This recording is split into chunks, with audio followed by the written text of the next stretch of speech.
फोनवर बोलताना हॅलो ऐवजी जय शिवराय म्हणा, शरद पवारांच्या राष्ट्रवादीच्या कार्यकर्त्यांना सूचना देण्यात आलेल्या आहेत। यापुढे जय शिवरायनं फोनवर बोलायला सुरुवात करा।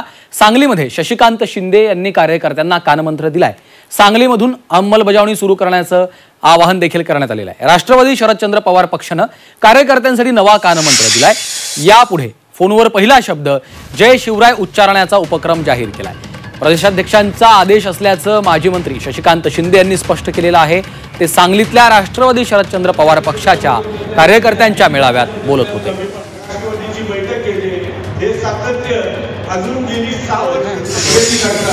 शिवाजी महाराजांनी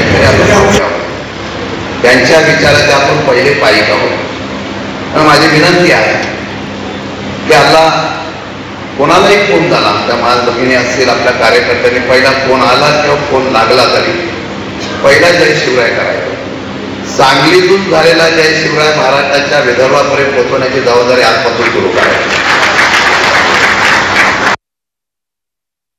जयंत पाटलांची एक पोस्ट व्हायरल होते। पदाध्यक्ष यांनी म्हटलंय कार्यकर्त्यांना आदेश दिले आहेत की हॅलो ऐवजी आता जय शिवराय म्हणा। चांगली गोष्ट आहे, काय वाईट आहे? शिवाजी महाराजांच्या संदर्भात राज्यामध्ये जय शिवराय म्हणणं हे प्राऊड फील करण्यासारखं आहे। त्यामुळे ते म्हणत असतील तर चांगली गोष्ट आहे, वाईट काय त्याच्यात? कोकटे साहेब, तुमच्या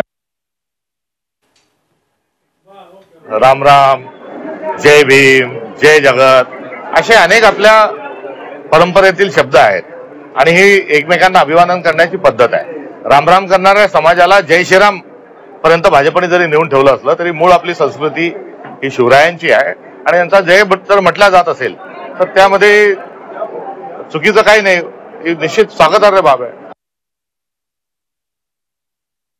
जय शिवराय, जय शिवराय म्हणणं आम्हाला सार्थ अभिमान आहे छत्रपती शिवाजी महाराजांचा। आनंदाने आम्ही जय शिवराय म्हणू।